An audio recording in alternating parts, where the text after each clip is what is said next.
Hello everyone, मैं ज्योति वर्दी Paramount ई services से। आज की वीडियो स्पेशल है आप लोगों के लिए कि सबसे पहली बात ये कि जो अभी फर्स्ट टाइम मेरे इस चैनल पे विजिट कर रहे हैं तो वो मेरे चैनल को सब्सक्राइब कर लें। मोर इन्फॉर्मेशन के लिए रेफरेंस के तौर पे मेरी और भी वीडियोस हैं, उनको भी आप जाके देख सकते हैं। आपको जो भी आपकी क्वेरी है वो वीडियो से सॉल्व हो जाएगी। 24 में क्या मिस्टेक्स हैं जो आपने नहीं करनी है अपनी वीजा फाइलिंग में, और किन मिस्टेक्स की वजह से आ रही है रिफ्यूजल, क्या लोग हैं जो गलतियां छोड़ रहे हैं उसकी वजह से उनको रिफ्यूजल्स मिल रही हैं। तो इसमें मैं पूरा इलेबोरेट करूंगी, तो इस वीडियो के एंड तक जरूर देखना।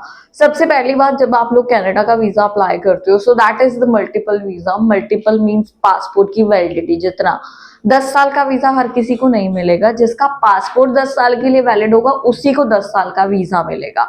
वो वीजा लेने के लिए सबसे पहली चीज देखो, पहले क्या होता था, अगर हम 19 तक की बात करें, 2018 से पहले की, तब हमें वीजा मिलता था 6 महीने, 1 साल या 2 साल, ठीक है, अप टू द कैटेगरी। उसके बाद जब हमने अब दोबारा 19 के बाद 18 के बाद जितने भी वीजाज अप्लाई हुए वो मल्टीपल मिलने शुरू हो गए। तो कहीं ना कहीं एम्बेसी ने क्या है कि वीजाज का जो एक रेशियो है वो बढ़ा दिया, मतलब उसकी वैलिडिटी बढ़ा दी। देखो जो कनाडा है ना, वो अपने आप को हूबहू यूएस के साथ बिल्कुल लेके चल रही है कि जो वहां का सिस्टम बन रहा है वही यहाँ पे चल रहा है। प्रॉपर तरीके से एप्लीकेशन को एलिजिबल करना है पहले उस चीज के लिए। Eligible in the sense, if you are 18, ठीक है, आप 18 साल के हो तब आप इंडिविजुअल अप्लाई कर सकते हो। 17 ईयर्स के हो तो आप इंडिविजुअल मत अप्लाई करो। फिर आपको एक गाइडेंस के साथ अप्लाई करना है, एक पेरेंट्स के साथ अप्लाई करना, और ये पेरेंट्स के साथ ही अप्लाई करना है। चाचा चाची दादू दादी के साथ कर सकते हो, ग्रैंड चाइल्ड्स के साथ कर सकते हो, but rather on relation seconds नहीं जाओगे आप। अगर आप मोर देन 18 हो तो आप इंडिविजुअल भी अप्लाई कर सकते हो। हाँ, मतलब मिस्टेक्स लोग ये कर रहे हैं कि देखो, वीजा लेने के चक्कर में जो मिस्टेक्स हमारे सामने आ रही है ना, लोग सोचते हैं कि अगर किसी की इनकम टैक्स रिटर्न टैक्सेबल नहीं है तो वो उसको एडिट करके लगा रहे हैं एम्बेसी में। आपको पता है एम्बेसी इनकम टैक्स रिटर्न्स को तो पकड़ती है फॉर श्योर। और ये चीज भूल जाओ कि आपको कंसल्टेंट भूल रहा है, मैंने तो आपके इनकम टैक्स रिटर्न को 11 लाख की बना दी। उस 11 लाख के पीछे तो जो टैक्स बनेगा ना हजारों का, वो आपका कंसल्टेंट कभी पे नहीं करेगा। अगर वो इतनी जेब से पैसे लगा रहा है तो वो एक प्रॉपर एडवर्टाइज करे, लोगों को बताए कि हम पहले एक भी पेनी नहीं ले रहे हैं, और जो भी एलिगेशन आएगा एम्बेसी से वो खुद बेयर करेंगे। तो ऐसा वो बिल्कुल नहीं कर रहे हैं। तो इस वजह से आप लोगों को समझने की जरूरत है कि वीजा लेने के लिए फेक डॉक्यूमेंट्स का इस्तेमाल करना बंद कर दें। जो इनकम टैक्स रिटर्न है उसको तो बिल्कुल भी एडिट छोड़ दो, उसको छेड़ना भी नहीं है। वो डिजिटल ही प्रिंट निकालने हैं, डिजिटली अपलोड करने हैं ऑनलाइन, ठीक है। कई बार होता है वो स्कैन भी अच्छे ना हो तब भी इमिग्रेशन दोबारा मांग लेती है। तो आपको इन चीजों पे प्रॉपर फोकस करना है, एप्लीकेशन नहीं क्रिएट करना है, क्योंकि क्रिएट की गई एप्लीकेशन मैनेज नहीं होती होल द टाइम। जैसे लेट्स सपोज मेरे पास लास्ट ऑन केसेस आए, बहुत यंग लड़के थे, और दे सेड, हमारे जो कंसल्टेंट है उन्होंने हमें बोला कि आप लोग बहुत यंग हो, ऐसे तो वीजा नहीं आएगा, हमें आपकी एप्लीकेशन क्रिएट करनी पड़ेगी।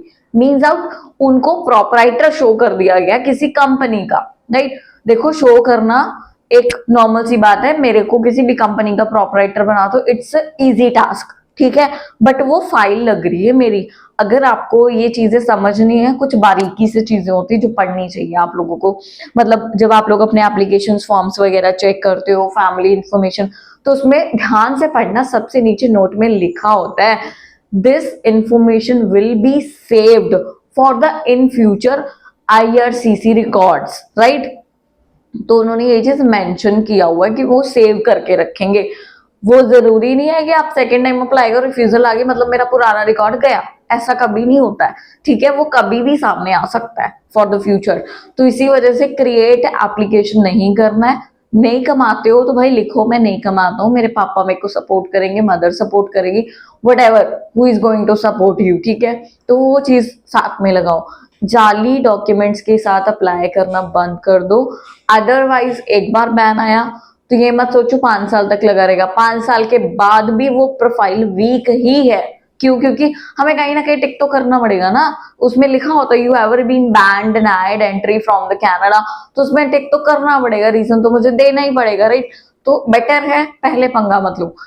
जो असली डॉक्यूमेंट्स पे आपकी 100 रिफ्यूजल्स भी आ जाए वो भी आपको खतरनाक नहीं है, उससे कोई नुकसान नहीं है, बिल्कुल नुकसान नहीं है, आपको बिल्कुल डरने की जरूरत नहीं है, क्योंकि हम उन चीजों को जस्टिफाई कर सकते हैं अपनी नेक्स्ट एप्लीकेशन पे।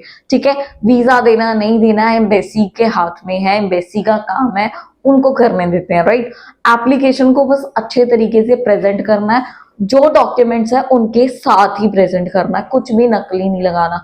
अगर आप कुछ भी नकली प्रेजेंट करते हो तो इन फ्यूचर के लिए आपके लिए उस कंट्री का दरवाजा फॉर एवर के लिए बंद रहेगा। इस चीज को हमेशा आप अपने दिमाग, अपने जहन में रख के फिर एप्लीकेशंस लगाना। वैसे 23 में काफी लोग ऐसे मिले हैं जो समझदार भी हुए हैं, जिन्होंने मना किया कंसल्टेंट्स को कि हम ये डॉक्स नहीं लगाएंगे।